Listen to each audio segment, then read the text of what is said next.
Welcome back to the Legends of Kalidasia art stream. I am Jason, the creator of the Kalidasia universe, as the games Legends of Kalidasia, the space combat miniatures game, and Kalidasia Fleet Commander, which is, as you saw there in the little video, a game of planetary siege set in the Kalidasia universe. And we are going to continue working on the artwork for a character named Alendar 5. No, not Alendar 5. It's on the planet Krylan 5. His name is Alendar. He is a Krylan, which is one of the races in the story of the Kalidasia universe. And for about the past 5, 6 or so, 5 or 6 or so streams of working on this guy. And we're getting closer to having them done. We got a few big things left. Those will start coming together pretty quickly here. Today we're going to be working on adding a little bit of glow to his visor up here, making it a little bit more yellowish glow instead of just a pale white kind of a thing. And then I'm finally going to get to design the pistol he's carrying. There's been a big blank spot down here in his hand. He's actually carrying a weapon. That's part of the whole story where this particular scene comes from. And if I do have time later on, what I'm going to be doing is then showing you how you merge all these layers together to get ready to move on to the next step in producing this particular this type of artwork. Let me check one quick thing. It'll be great to start.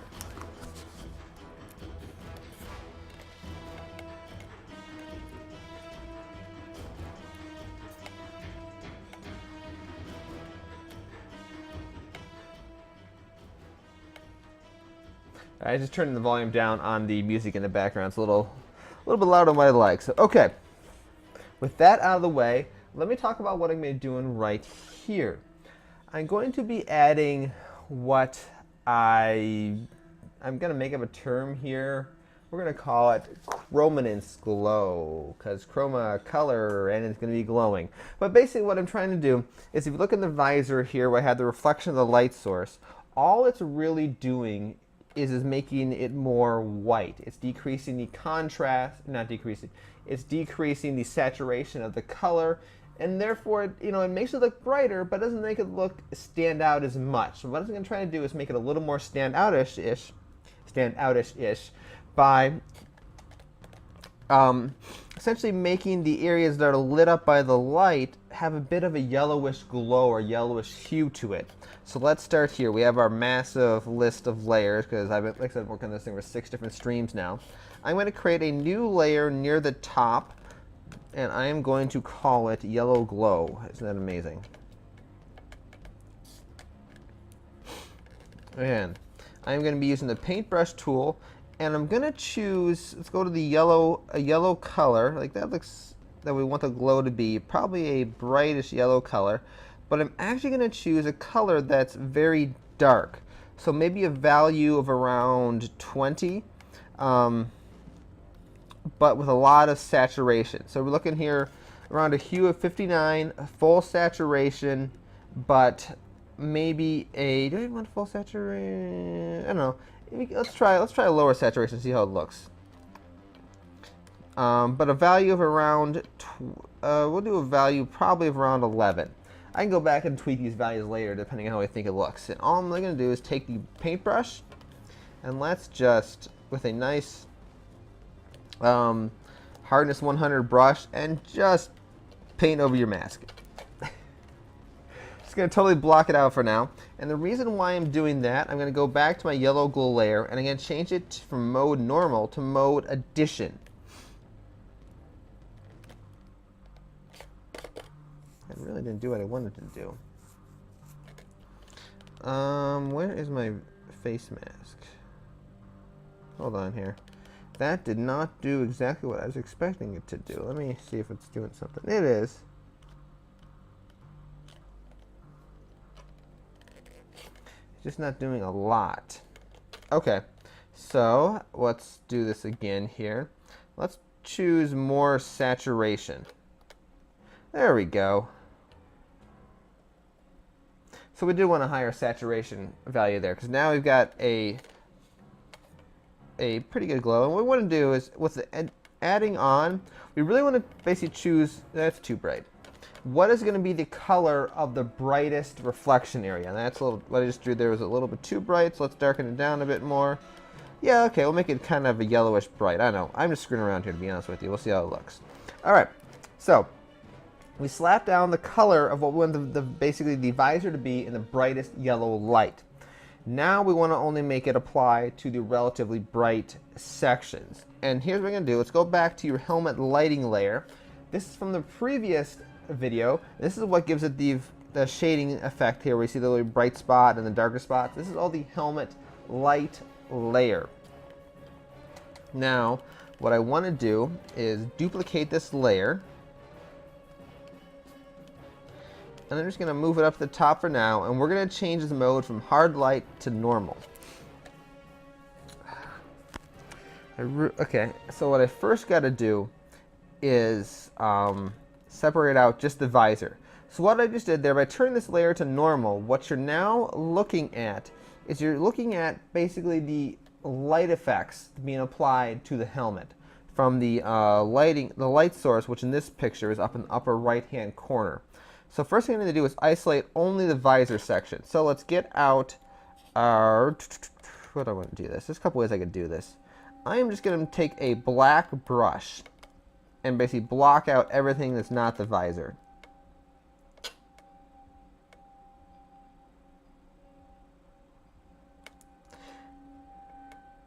It doesn't have to be 100% perfect. It's close enough is good enough.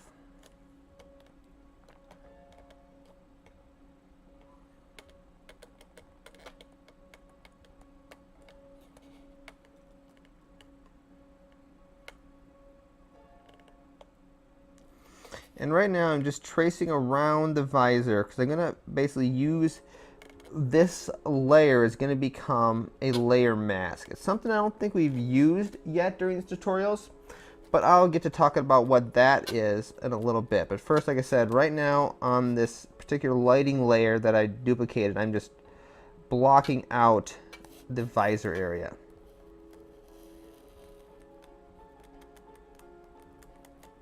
And it's pretty close. Like I said, it doesn't have to be perfect, just close enough.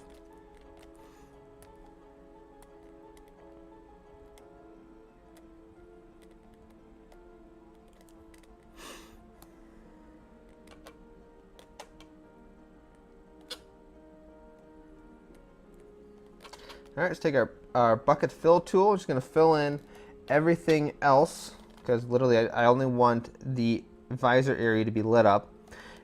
And what I want to do is start playing with the contrast of this layer, because the area that's really bright here, I want that to be full white, and I want all the other areas to more or less be dark or close to black. So let's go into colors. This is in the menu bar up at the top of the application here, colors and levels. Now, so bring up a new little window, which unfortunately I don't think you can see in the stream, because I noticed when the GIMP opens up these different windows, you don't actually get to see it on the stream, because I'm only capturing the main window of the GIMP. And in fact, I'm looking at it right now as I watch the feedback about 30 seconds later. You can't actually even see the menus, but okay. So in the levels drop-down box here, what I'm really interested in is what do I want to play with today?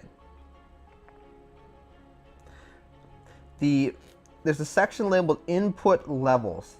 This is what I want to play with. This is how I'm going to decrease the contrast, increase the contrast. We're going to change the contrast values. Yeah, that's what I want. Okay, so you're going to notice in the input levels box, there's 3 triangles.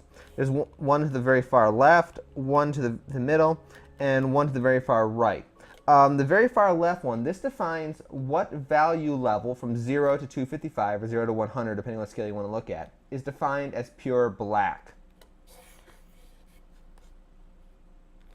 And I've lost my little demo stream. Let me try to jump back in there and bring it up so that way I can keep watching what's going on. So I want to drag this arrow on the very left-hand side keep dragging it more and more to the right. And what you're going to see is more and more the visor is going to turn black. And then as more and more it's going to turn black, it's going to, you know, and keep moving it to the right until you get to a point where it looks pretty good. Like that's the area that's more or less having light reflected upon it. It doesn't need to be a huge area, maybe about a half to a third of the visor. It really depends on the shape of the visor you're going for and some other things, blah, blah, blah. That's looking pretty good. And then now, the arrow all the way to the right, this defines what value on the scale of 0 to 100 or 0 to 55 is pure white. So I'm going to adjust that in just one moment here. Let me type something in the chat I was supposed to do earlier. Feel free to ask any questions about my process or about, and I hate typing on touchscreens, about tabletop game design in general. Oh, darn it. And then I miss every other space.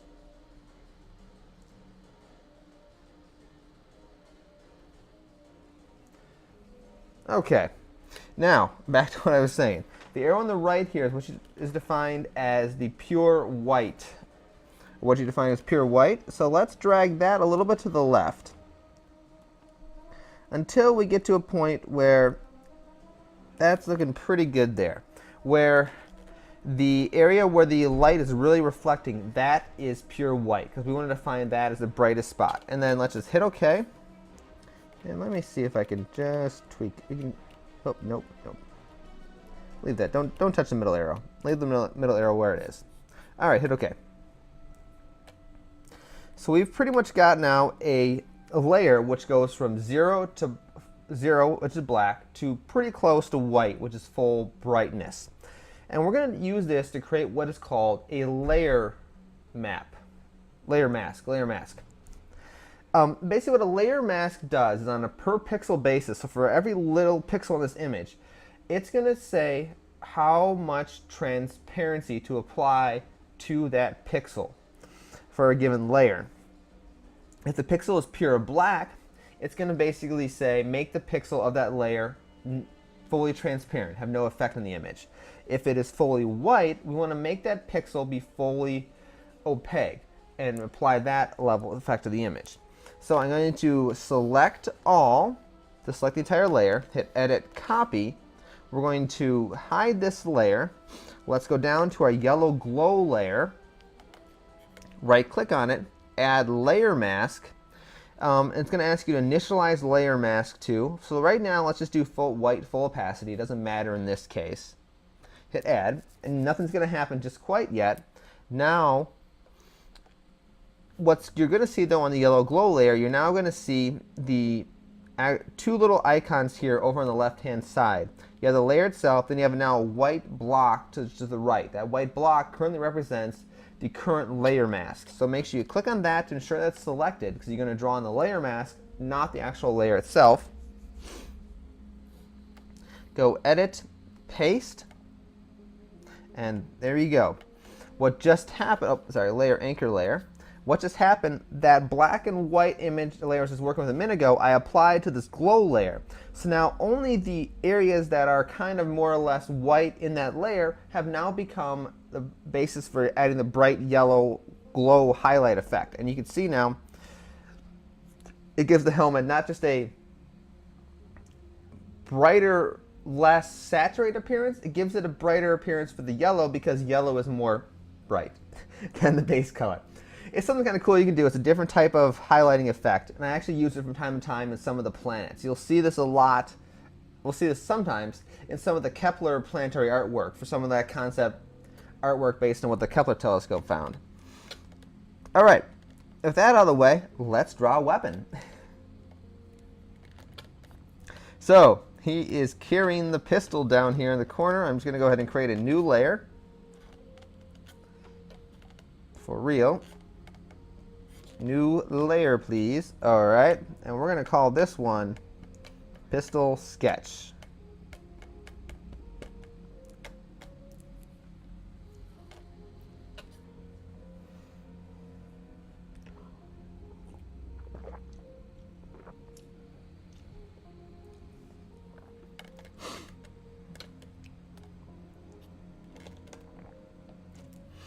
All right, so let's first talk about what kind of thing is going on here.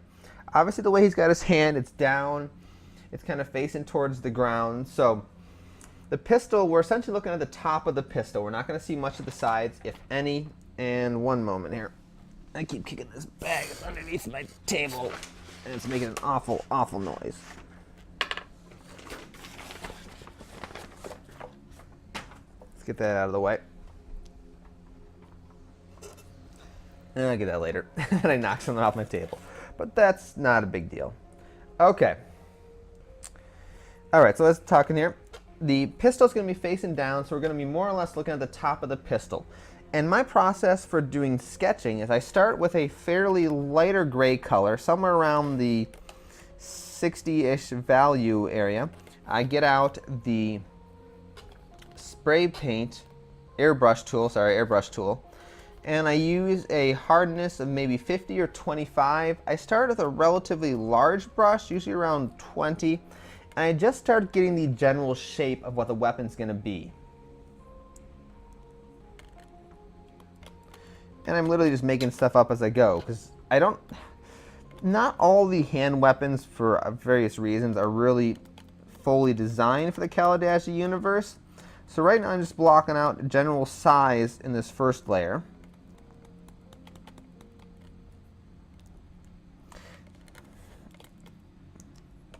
And maybe some of the aspects of its shape, whatever those may be.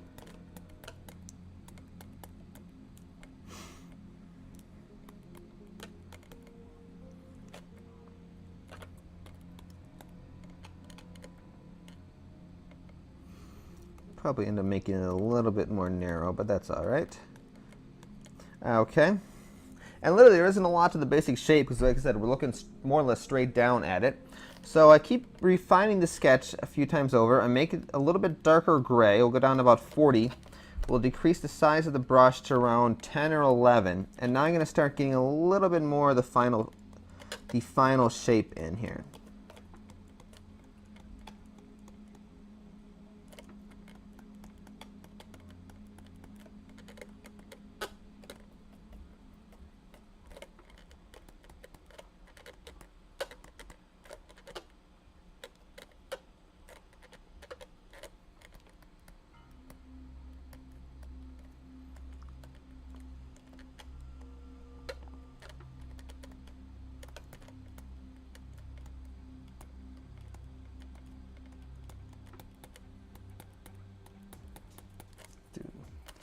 Almost pretty much like you got a bit of a barrel extension on here.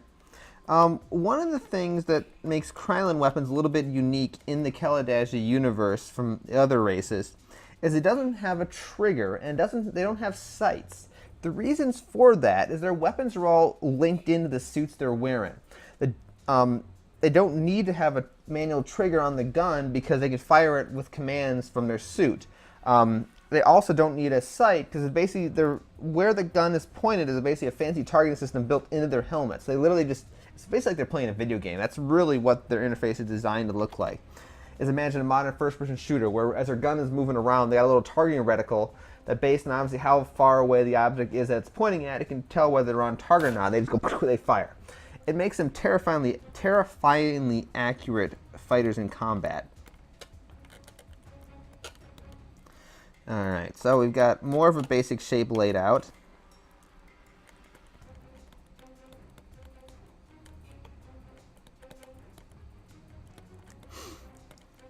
And now we're going to go a little bit more detailed and get kind of the final detail of the weapon, and then that'll be used as the basis to start painting the weapon digitally.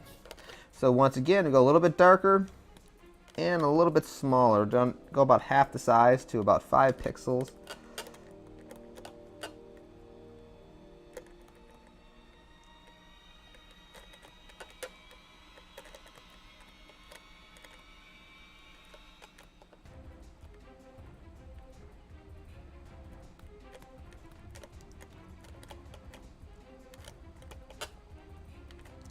I really have no idea what this little side thing here is for. Maybe this is where the ammo store, because they do have clip-based ammunition for at least the Krylan weapons that have shown up in the stories.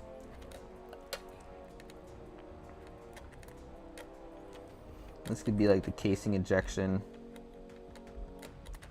So they're not true energy weapons like, say, what the Surakari have. They actually do have some sort of bullets to them, because they actually get, with certain weapons, they can swap between them, and they kind of, yeah, they're weird. They're weird things, because I know, like in the one battle for Silex series, which is of course Silex Road, Secrets of Silex, Heroes of Armageddon, the main character in there, Zyrcon, has a multi-functional weapon where he can go between anti-infantry fire and kind of more anti-heavy armor fire.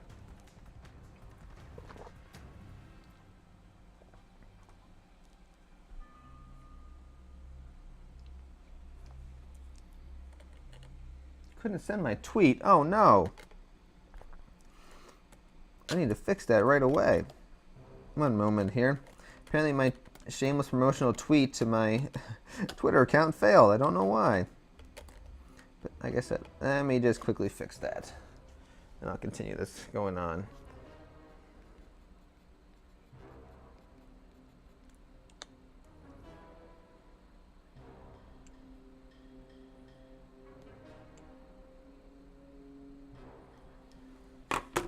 Let's try that. Okay.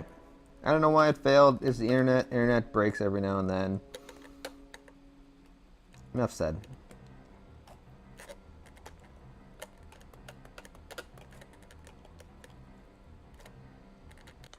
Okay. Finally get back to what I was doing. Sorry about that. Really got delayed there. Okay, back to the pistol. So now I'm just going ahead and adding in some more of the details. And this is going to be the final guide as to what the final digital painting aspect of it looks like.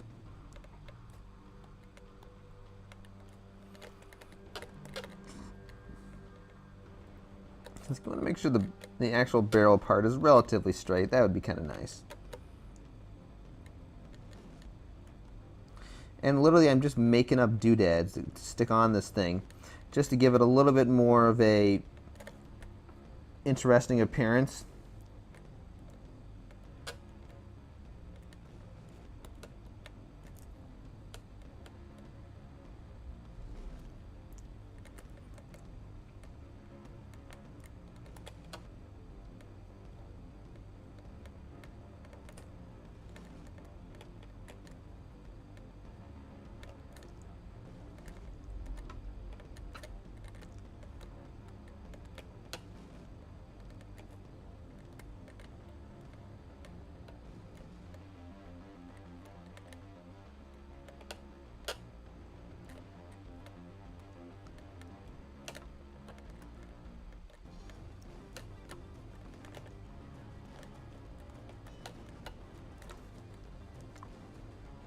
Sure, that works.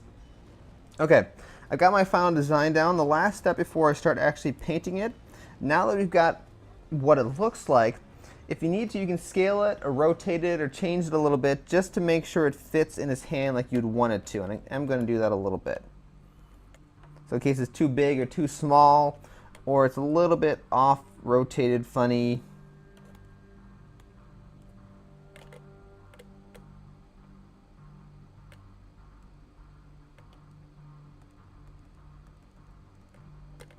How's that look? Nope, that's no good. Let's go backwards a bit more.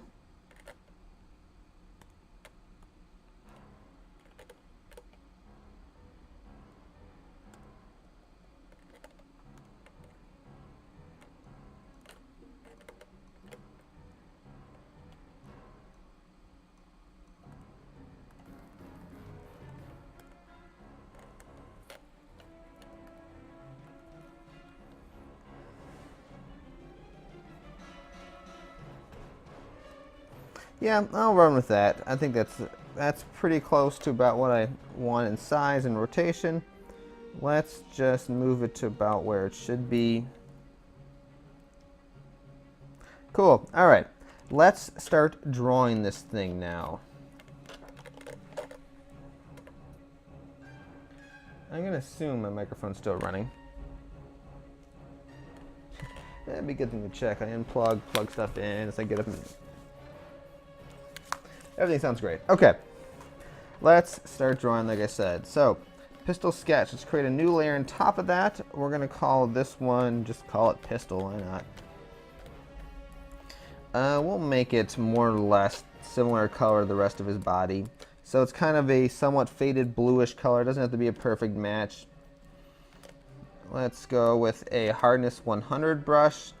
Let's bump up to about a size of 10. I'm just blocking in color right now.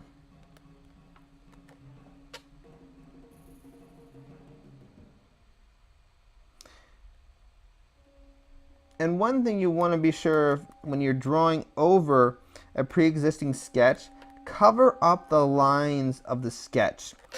It's just because that's how usually when you draw a sketch, the lines are part of the final object. At least that's how I draw it. So make sure you cover them up,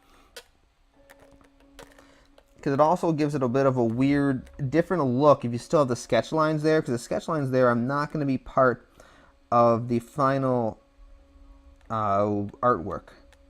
So you really want to try to cover them up if it's at all possible.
Okay, that's looking pretty good there. We have the basic shape of the pistol down.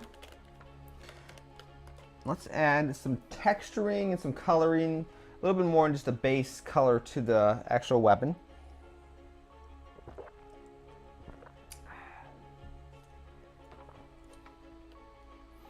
So, let's lock transparency on the layer, which is up here right above, right below the opacity of the layer. This is going to prevent you from adding extra pixels to the layer. You're only going to stay with what you've got.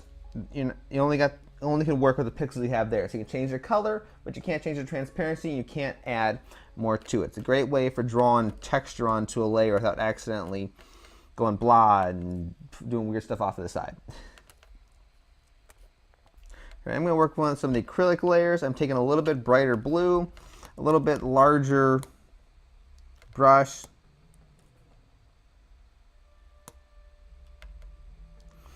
And just kind of going over the pistol a little bit. We're going to do this a few different times. Once again, it's all about just subtle changes, nothing too big or crazy right now. Go with some darker colors. Do a couple different brushes. I like the acrylic brushes when it comes to texturing, just my personal style, because they have kind of a weird randomish color pattern to them, or weird randomish brush pattern. I like how to make up words like randomish. That's a perfectly valid, it's a perfectly cromulent word. Okay. Now what I want to do is apply some big highlights and shadows to it to help define the shape of the gun, and then we'll apply some details, like the little armor panels and things. Now, if we recall correctly, in the upper right hand corner of our image by this blob mess up here, that is our light. So anything along the top and right hand sides is going to be a little bit brighter. Anything along the left hand and bottom sides is going to be a little bit darker. So let's go ahead and we're going to create pistol new layer. Let's call it pistol macro lighting.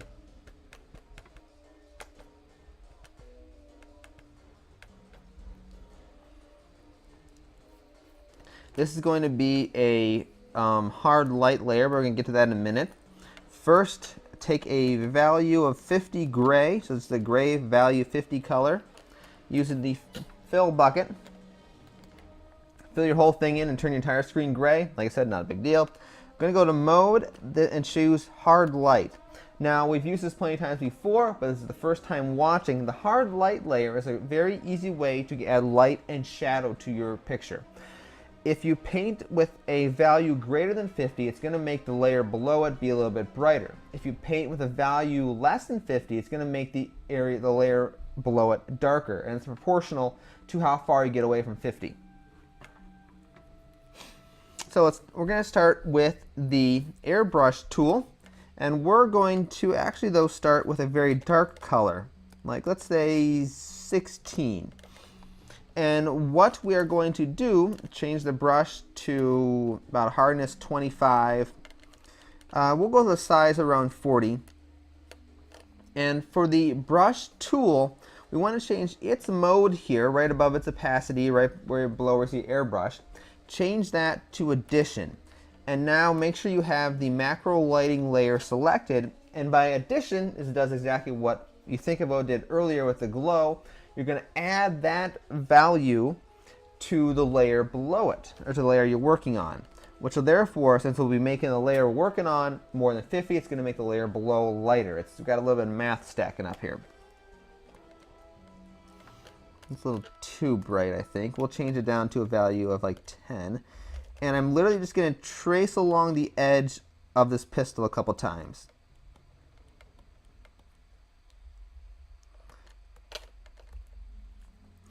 And you're going to start to get a little bit of a brighter edge along the pistol. And don't forget this area up here with whatever that is. I think I'm going to change the shape of that in a moment. In fact, let me do that. I'm going to change the shape of those little wing things sticking off the pistol here. So I'm going to go back to the pistol layer. I'm actually going to make it more of like a very sharp wing. So like I said, I don't know what it is, just screw it. Undo all that. That's right, the way it sits, it's basically a cartridge, so it needs to be kind of thickness. Never mind. Ignore that last 30 seconds of me ranting. I changed my mind. Okay. Let's add some shadows to the opposite side of the gun. This is going to basically give the illusion the gun's got a little bit of sloping around its edges. Not a lot, just a little bit. So go back to our airbrush tool. This time for the mode for the airbrush, we want to change it to subtraction, which is going to do exactly what you think it is. It's going to basically reduce the value or reduce the color components of the layer you're working on, which because we're working on a hard light layer with a base of 50, it's going to make that value be less than 50, and therefore it's going to make the layer below the hard light layer darker. Once again, math on top of math. But once you're playing around with it, it's actually really easy to see what happens. If for some reason, the whole math on top of math is kind of confusing, the actual end result is really easy to see and understand. Whoops, I used the wrong brush. Make sure you have a brush of a hardness of 50 or 25 selected.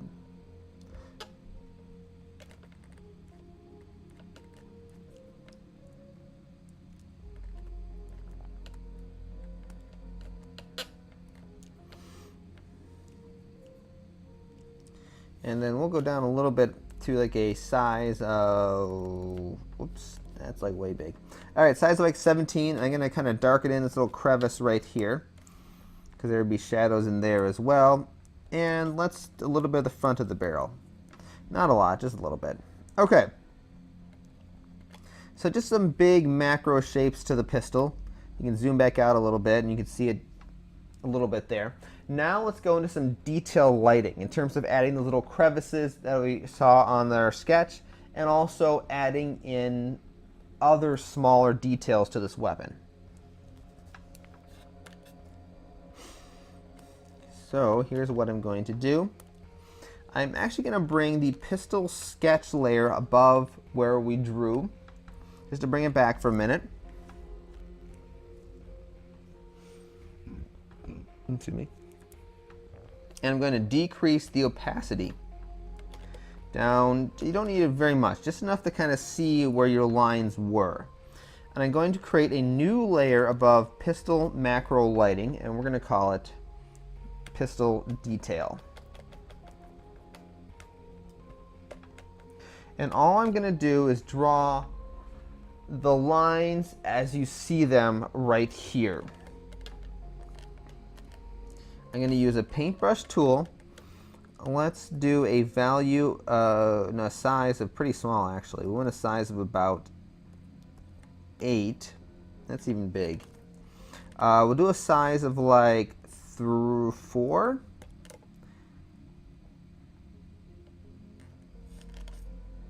I'm not adjusting the right thing. I am changing the color. It's like, why is it not doing anything? Okay, so we want a value of about 30. And a paintbrush size of about 8. Let's go smaller than that. Let's go paintbrush size of 6.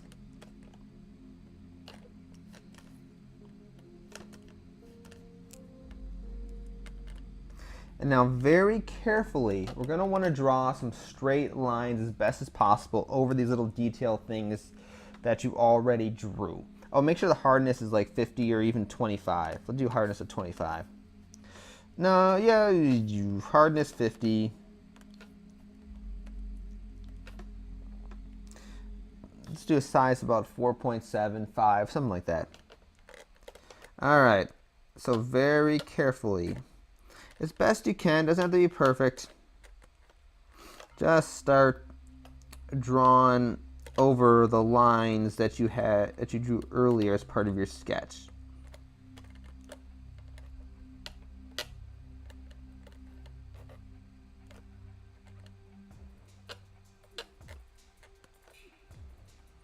And I'm going to show you in a minute how you're going to turn these basic lines into little grooves that run along the gun.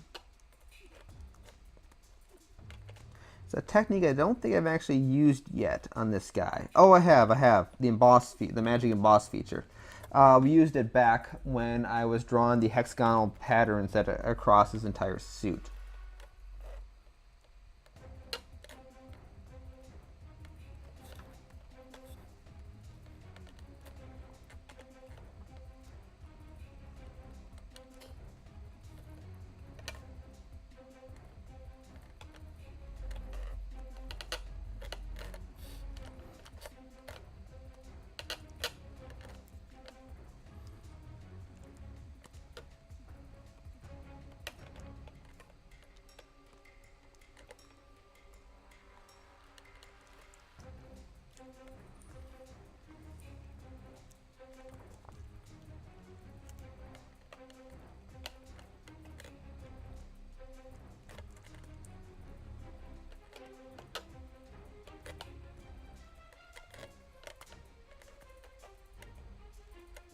Actually, that's right. This is a little bit of a raised area, so I'm going to delete this one.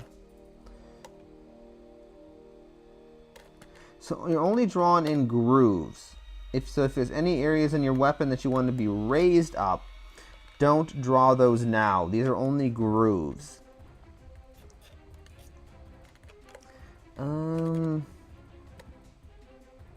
Yeah, that's fine.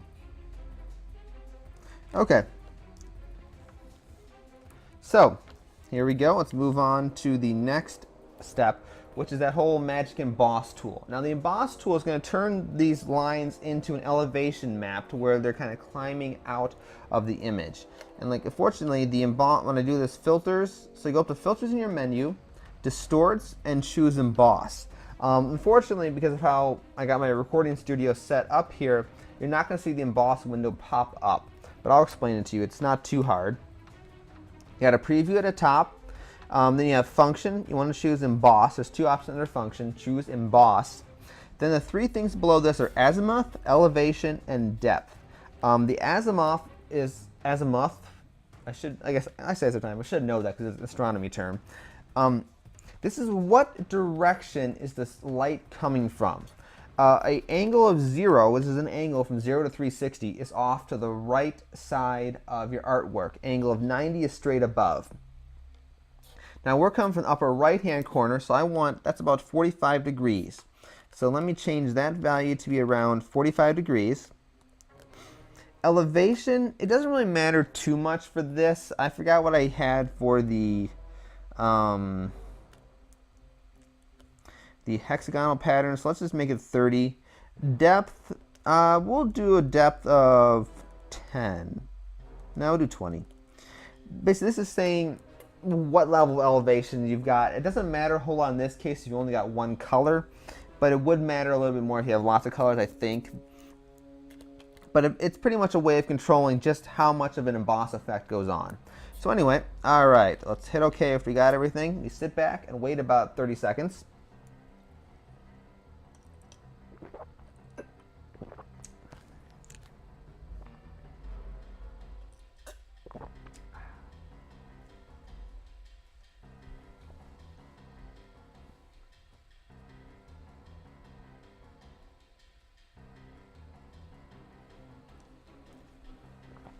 And continue playing the waiting game. Almost done. There we go, it's done. Now, what this thing has done, like I mentioned before, this creates an elevation map. So it's going to draw things as if they're coming out of the image. And you go back a few streams to talk about the idea of texturing and light versus dark and how they play together. The problem is these are grooves, they're not elevations. So we need to make this inverted. It's really easy to do. If you go to colors in your menu bar here and choose invert, you've now got it into a depth mask. Now the shadows are facing the light. The first thing is it goes basically to light source, shadows, and brightness. That's going to make it a depth map. All right, but still really bright, but we'll fix that in just a moment. What we want to do on the pistol detail layer now, we're going to make it from a mode normal for the layer to a good old hard light layer that we've been using all along. You're not going to see a whole lot change because they're basically bright white and dark black. Man, this is the last time I drink pop when I'm on the stream. I keep burping here. This is disgusting. Okay. Note to self, don't ever do that again. Drink water. But I had a headache, so I had to do something. Okay. Now, what we want to do is go up to colors, and we're going to go to levels again. This is the thing we played around a little bit earlier with the mask reflection. But what we're going to do is instead of playing with the input levels, we're going to go down one section to the area below it, which is the output levels. This is defining what is white when being outputted and what is black. And what you're going to do now is drag the arrow that's all the way to the right. That's defining what color is white. So when a white is being output to the screen, what color is actually being outputted in terms of what value? And we're going to start turning that, just drag that really far to the left. We don't need it close a lot, so maybe around 160-ish. It's going to really depend on what color's below it, and in a minute here what color we're going to make black. But you want to drag it a lot closer to the middle.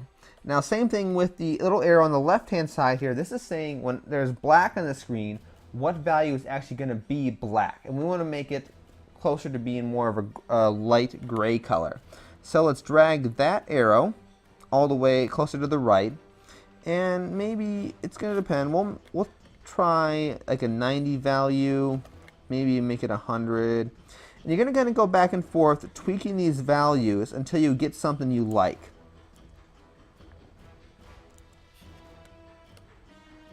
Sure, why not?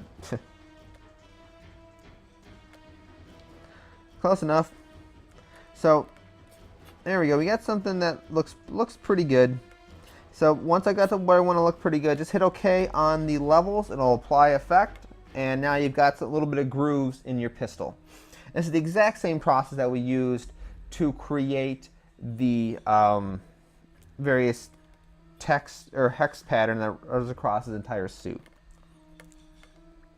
Last thing I'm going to do now is create the little elevated thing here. So for pistol detail, I'm just going to draw right on the layer. We're going to start with maybe a 59 value item because this is a hard light layer, so we're going to make it a little bit brighter. 59 value, and let's just not do that. Normal. And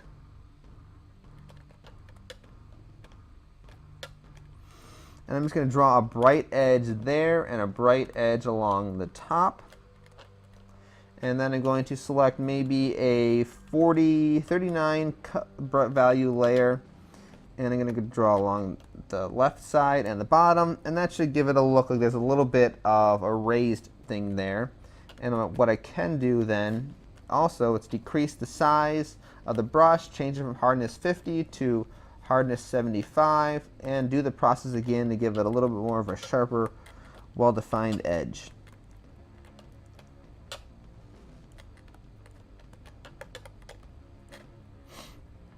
In fact, actually, we need to make it, that's right, we're not adding, subtracting.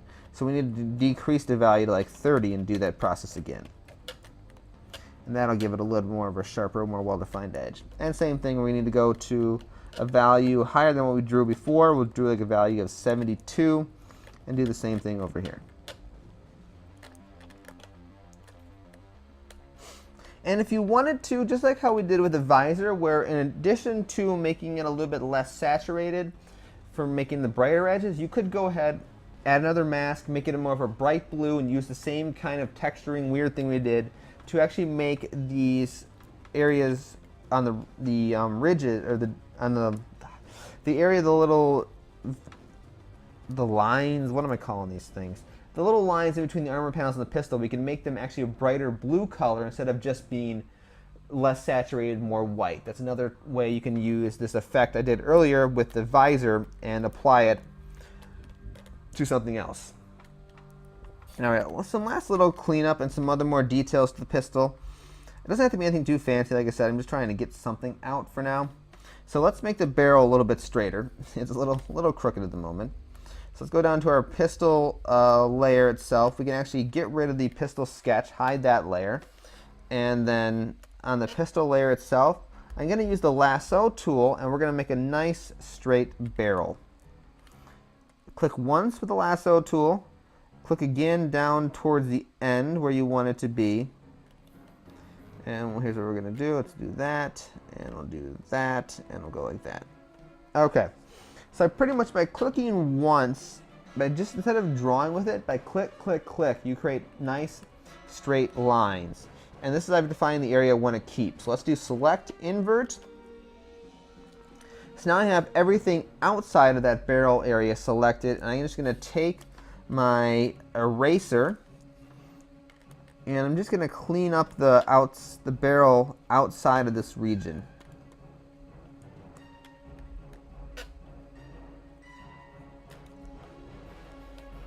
Select none, and that's a little bit better. It just makes it a barrel a little bit more straight. All right. It's really a fat pistol, isn't it? But oh well. It's just maybe some weird custom thing he built. You'll find a lot in the Kalidasia universe. That's my justification when two different weapons don't look quite right, even though this should be very similar. Somebody modified one because they do that. It's a really good justification. It's especially true with the Krylan as well as Aragul. They both have a tendency to mess around with their ships and weapons and things, so they're always a little bit different. Alright, so what I want to do is I want to make this area here be like a little bit darker, as if it is the area where the cartridge gets injected out of. So let's go to the, you can do the macro lighting layer, why not? So select the macro lighting layer. Using the eyedropper tool, we're going to select in this region, find out what color it is. That doesn't really matter. We just want to make it darker, don't we? Alright, so let's just make it a dark color like, oh, we actually just, let's do a really dark color. Watch, what are we going to do? What I should be doing. Let's do a value of 17. We're going to get the paintbrush tool out, and I am going to use, we'll use this block 1 tool just because this is available in the GIMP by default. So I never said what I'm using. I'm running the GIMP 2.8.6 on a Microsoft Surface Pro 2nd generation. That's usually part of my intro thing, but I didn't say it this time. Anyway, all right. Let's choose a, I don't know, we'll choose a brush size around 21. And like I said, this is block 01. It's like the long rectangle. And I'm literally just going to paint in this area just to make this thing look darker. And the reason I'm using the block one is so I can get a nice, smooth, not smooth, nice perfectly straight edges really easily. So that's going to become the cartridge ejection system. I'm actually, let's undo that. Let's make it not quite as dark. So let's do a value of 8 and we'll do that process again. What am I doing wrong here? What I'm doing wrong is I need to make sure the paintbrush mode is in subtraction. And now it's not. Yeah, I'm not following proper procedure. That's very easy to do in this. Let's just do it again. There we go. It's really easy, like I said, to screw up something like that where you have the wrong layer mode or you have the wrong thing selected, or so it's, you just always make sure, you always have to make sure that your tools and layer settings are always correct, because like I said, it's very easy just to do something wrong. So that's nice and recessed in there. And to add to that effect even more, I'm going to, now I want to actually use the lasso tool to select kind of the upper half of this particular area, not all of it, just the upper half of it. I didn't quite get what I wanted. So there, there, there, there. Okay. Now I'm going to go back to using one of the hardness brushes. And I'm going to keep just keep subtracting. So we want to go and choose mode of the airbrush to subtract. And what I'm doing here is I'm just putting in a shadow like that. So it gives a little bit more of an illusion that there's actually some depth and that area is a little bit recessed compared to what's next to it.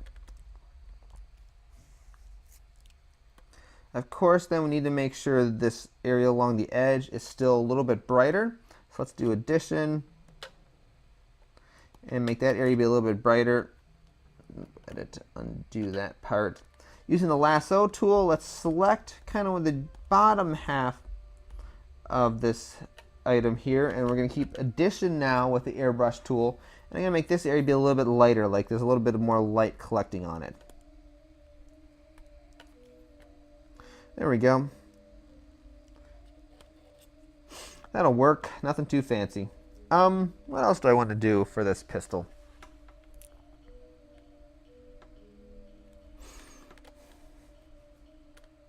We could probably add a little bit different colors to it. So why don't we do some of that? So let's go to our pistol layer here. And I am going to just add a little bit of different color to this back section a little bit. Whoops. Once again, we need to make sure the paintbrush mode is in normal, not subtract or add.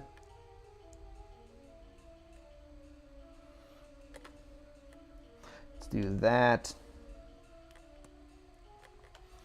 Why don't I add a little bit, let's add some sort of weird markings indicating maybe that this is some special type of ammo or something. So all I'm really going to do is just take a brush. So let's do a size of about 11. And I'm going to make some little lines here. That's really just to indicate that, I don't know, it's some markings, like I said, and maybe indicate what type of ammo clip that is. I don't really know. It doesn't really matter all that much.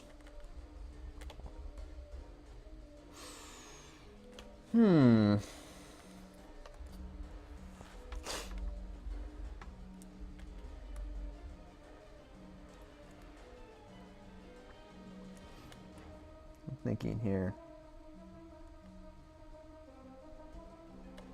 Let's put some ribs along the side.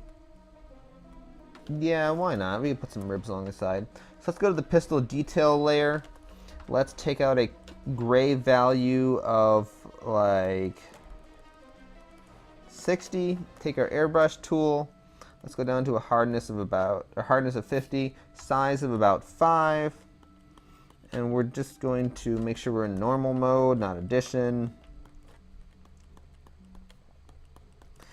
These are like, we're gonna say these are cooling vents. Because, I don't know, whatever this gun does, it gets really hot because I said so.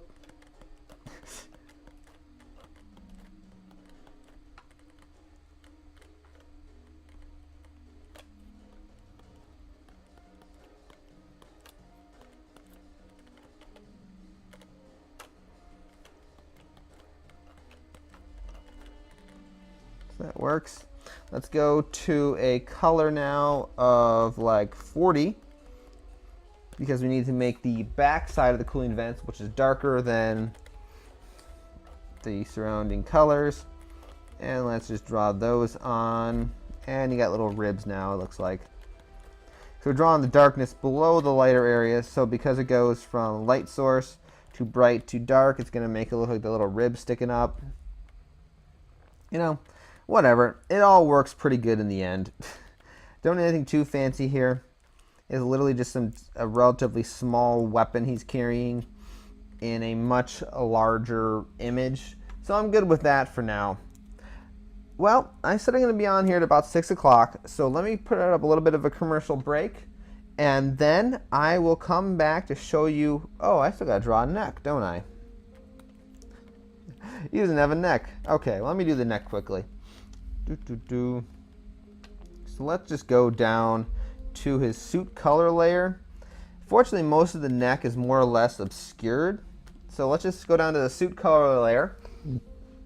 Select whatever color was there. And using a larger brush, I'm just going to just draw in something that more or less can pass off as a neck.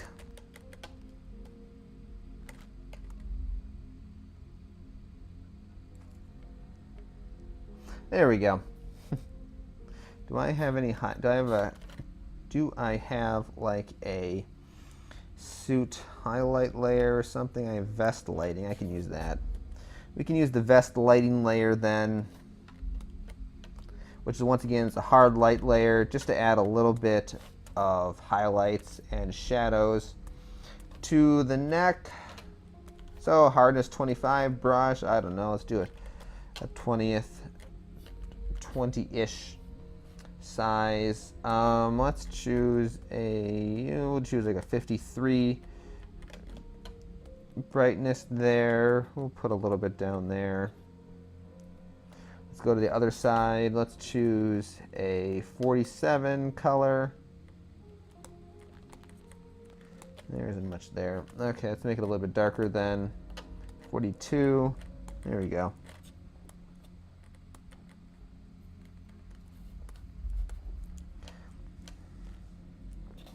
That's all you really need. You can barely see the neck. It's not a big part of this particular artwork, so I'm good with that right there. I would like to try and make the hand stand out a little bit more from the body. Should I do that now a little bit? Where is our hand?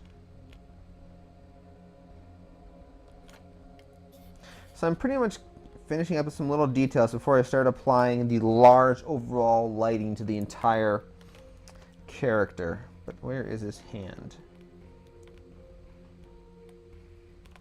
Left arm texture.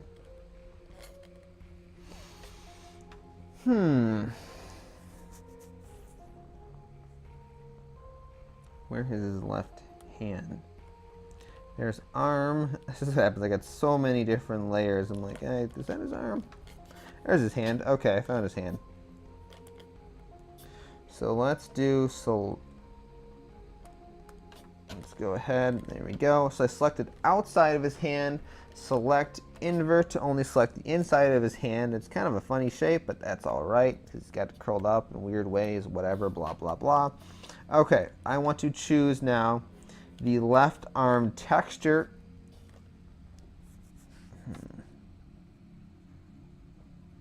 No, I don't really want the left arm texture.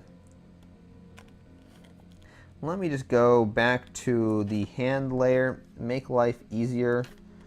Select that color, and let's just make it a little bit brighter. It doesn't need to be much brighter, just so that I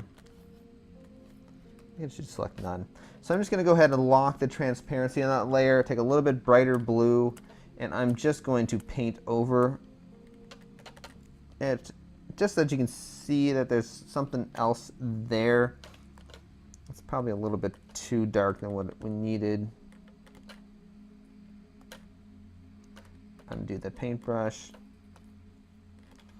Let's do about a 25 value, because you don't need much brighter. You just need something so that your brain can differentiate that there is a difference, two objects there, one in front of the other. All right, I like that. Okay, so let me go ahead now and put up my commercial break, get some water instead of pop. And I will be back in just a few minutes to show you how to clean up your artwork and merge all the layers down as we get ready to apply some macro lighting, probably in the next episode of this live stream. So thank you for watching. I will be back in just a few minutes. All right, here we go. I am back for the last few minutes here. I am just going to talk about how you clean up all these layers, because man, we have a lots and lots of layers over here on the left hand side. And it gets to a point when you're ready to move further on in the artwork, you want to start cleaning those up, because you're going to notice things like, for example, where's a good little messiness going on. Let's look here in the bracer. Because of the fact that bracer has its own lighting and texturing layers separate of the rest of the body, you can see how there's a bit of an extra glowing as it looks around the bracer there. That's because the texture and highlight layers apply to everything below it, and not just the layer you want to immediately apply it to. So we're going to clean that up as we move along here. First things first is we want to save a copy of the artwork off as it is. So we're going to start merging layers together, and in case we want to come back later and it's like, let me make sure my music's running. I always do this.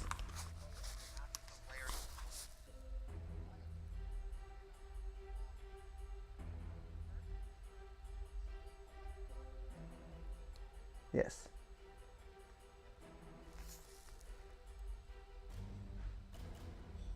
Yeah, it's there. Okay, sorry for that little delay. Okay, so first things first, let's save off a copy of the layer of this image. That way, later when we come back and we need one of these layers again for some reason, it's there, just in case we need to get to it. So let's go to File and to Save a Copy. This does exactly what it says it's going to do. It's going to save a copy, but you're still going to be editing your previous version. So let's go call it Alendar All Layers. And we'll just stick it off wherever, just so that we know that all this information is not lost. It's still there if we need it again in the future. All right.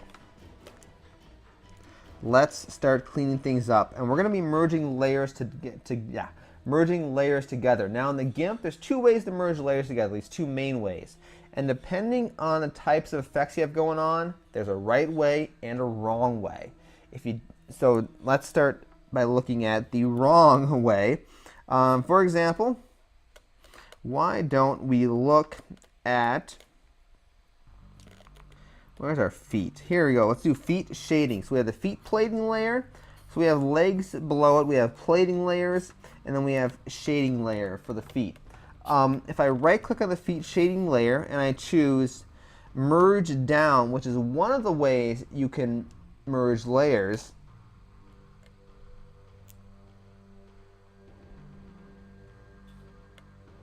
it kind of worked. What happened?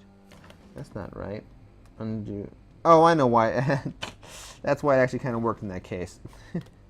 It's merged into identical layers, because both the left leg and the feet plating layer were hard light layers. That's why that actually worked. That's such a terrible example. You can merge layers of the same layer type together. But when you start merging layers of different layer types together, that's where things start to go bad. So why don't I actually find a proper example of that? So let's say, for example, we're going to merge the yellow glow of the helmet down to the helmet lighting layer. This is a addition layer, and this is a hard light layer. If we do merge down, this should actually have something bad happen. Yep, see what just happened there? Just really crazy. Because what it does, it reverted with different layer modes. It reverts them both to normal layer, and then if we were to try to go and apply hard light again, it may or may not end up with the effect we wanted to go with. It may look similar, but it might not. So what you need to do is actually what's called merge visible layers. It's going to merge all the visible layers you have, and then it's going to apply all the layer effects accordingly. The problem, of course, with this is we don't want to apply all the visible layers at once. We kind of have to go section by section based on what's affected for any given set of layers. So let's make life easy and start with the pistol, just because we did that just a minute ago. So we're going to hide everything. Actually, here's what I want to do first. Let's undo item visibilities. So currently, right now, before I even do that, let's take all the layers that are not visible at the moment, and we're going to drag them down below the very bottom and put on the bottom of the image, just so I know I'm not using them right now. So literally you can hold your mouse cursor down, or in this case my stylus, whatever it is, hold down on a layer and drag them down below to the bottom of your layer lists.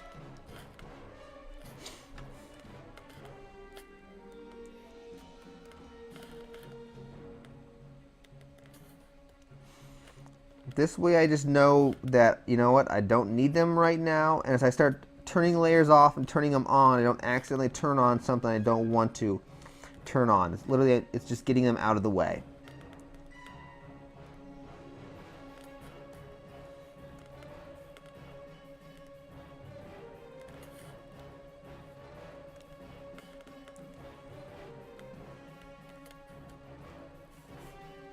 Alright, so we got them out of the way now.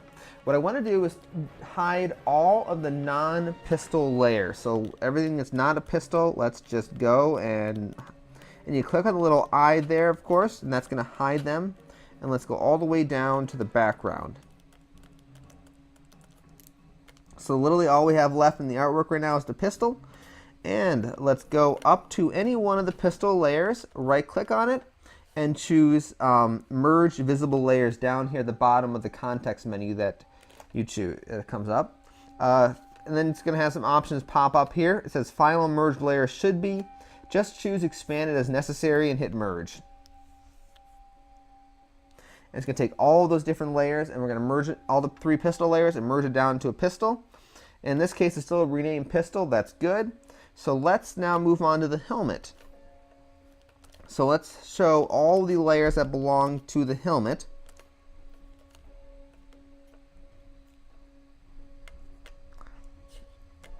Is that everything we needed?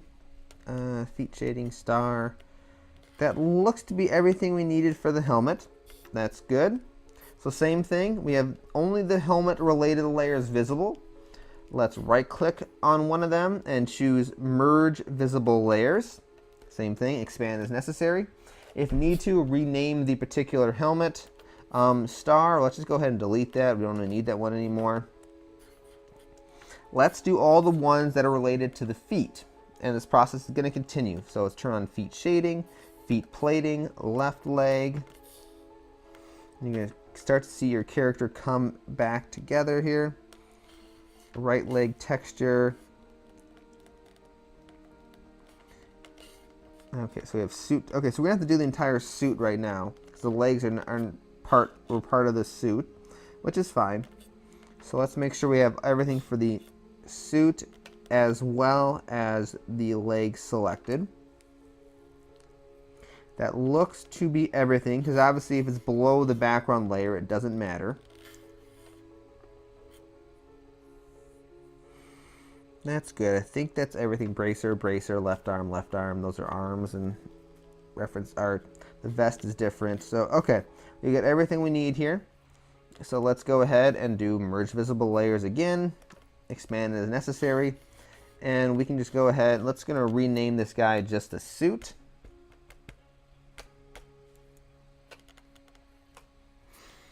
And then, here we go. Let's bring it. Let's do the tail next. Oops, did I merge? Oh, dear. See, I did that wrong. Undo. Oh, yeah, undo. Hold on. See what I just screwed up there? I merged the helmet down into the suit, which is not good. So hide the helmet. Now we merge all visible layers for the suit. Once again, order of operations matters important. All right, let's rename this suit layer just to suit. Hide that one.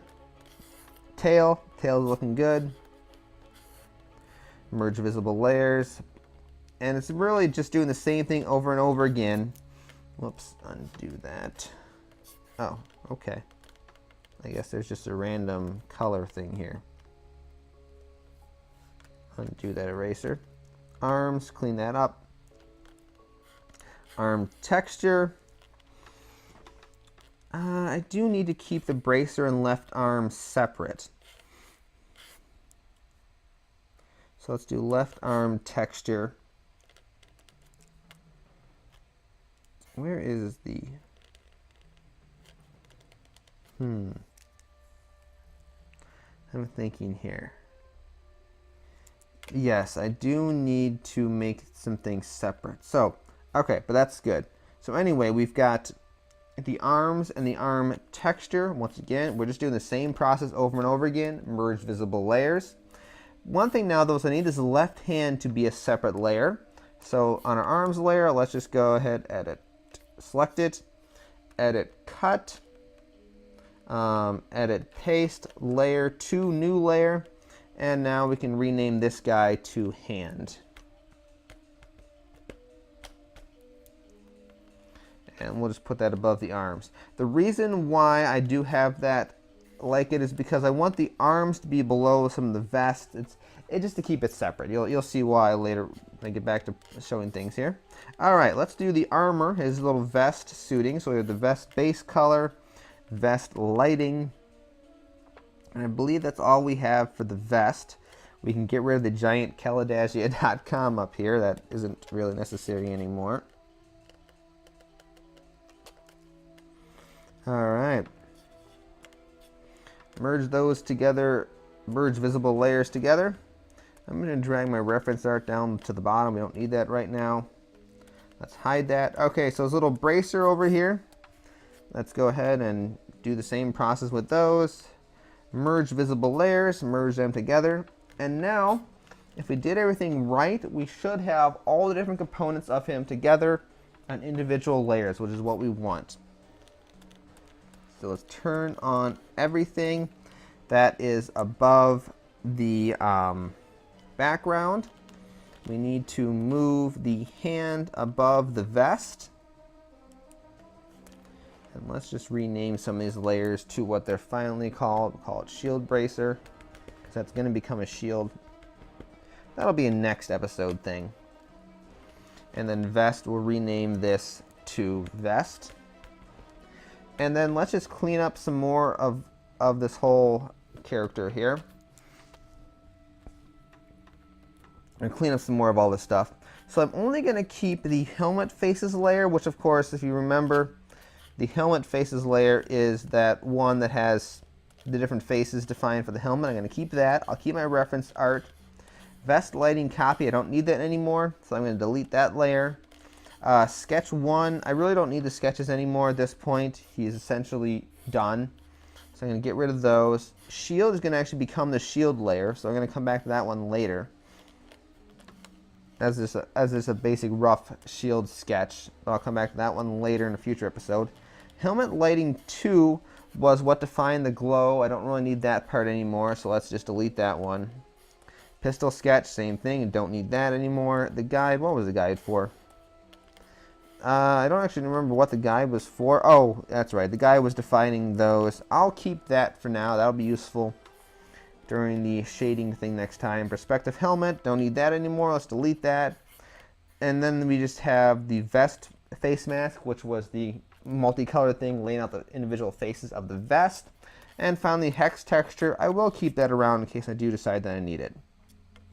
But there we go. I've significantly reduced. That was weird. My entire building was shook a little bit. All right. There we go. Significantly reduced the number of layers in the artwork. Should make things run faster. And we're going to be ready to apply the big macro shadows that will really define the shape of this character. And I am going to do that, though, on the next stream. I don't know when that will be, but hopefully it'll be shortly. You can follow me here on twitch.tv to find out when that would be. Or head over to my YouTube channel at youtube.com/user/Kalidasia Games. And you can find, I archive all the old streams over there, as well as some of the highlights. And of course, some of the highlights are here on twitch.tv. If you want to learn more about the Kalidasia universe, you can head over to the game's website at kalidasia.com. It's over there on the right side of your screen. And if you want there, you can learn more about Legends of Kalidasia, the space combat miniatures game, as well as Kalidasia Fleet Commander, which is the tabletop game of Planetary Siege. And of course, there's also short stories and some other information. And you can also find the other live streams I've done in the past over on the Beyond Kalidasia tab in the upper right hand corner of the menu. So with that, once again, I'm Jason. Thank you for watching, and we'll see you again on a future episode of these live streams.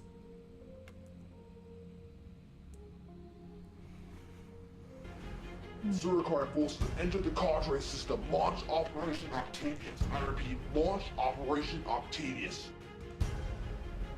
Civilian transports are under attack. We need more warships.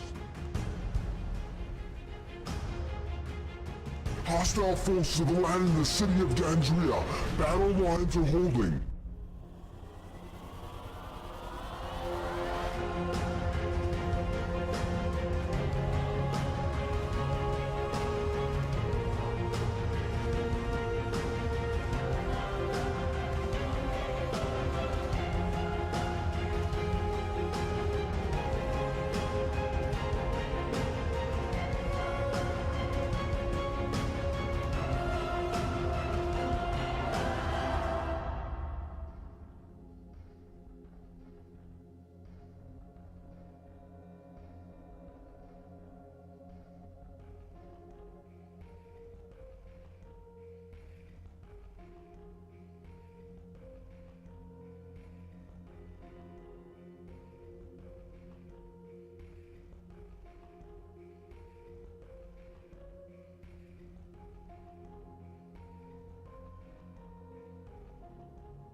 Welcome to the overview of Kalidasia Fleet Commander. I'm Jason, the creator of the game. Fleet Commander is a tabletop game of Planetary Siege set in the Kalidasia universe. One player takes control of the invading Surikari, while the other player commands the defending Eragul fleet. As the Eragul, the goal is to hold off the invaders until a relief force can arrive to secure the planet. As a Surikari, the objective is to destroy the economic potential of the planet through a combination of blockades, planetary bombardment, and convoy hunting. If this can occur before the relief force arrives, the Surikari will win the fight. Kalidasia Fleet Commander is played in a series of turns, during which each player can take several actions. The most common action is region activation, which allows players to move units to a region, but each player also has a set of unique actions such as calling for reinforcements and launching convoys. At the end of each turn, a combat will be fought in any region which contains both invading and defending units. Each unit in the game has several simple stats that are used to fight the quick and deadly space battles. A dice mechanic is used to resolve hits and armor, and powerful cards called command cards are deployed to give your fleet the edge in combat. A planet has a number of resource tokens that represent the economic potential of the planet. Surikari blockades and planetary bombardments are used to destroy these resource tokens. If the invaders can destroy all the tokens before the relief force arrives, they have claimed victory. In addition to holding back the Surikari, the Eragul can win the game faster by safely escorting convoys in and out of the planet. Included in the base set Operation Octavius are 2 planets, Krylan 6 and Cadre 4. Each planet has different fleet sizes, different victory point objectives, and different rules, which will require each player to use different strategies to claim victory. Future expansion packs to this game will add new planets and alternative ways to play Kalidasia Fleet Commander. Thanks for watching this overview of Kalidasia Fleet Commander. To purchase a copy of the starter set Operation Octavius, or to learn more about the Kalidasia universe, head over to the game's website at kalidasia.com.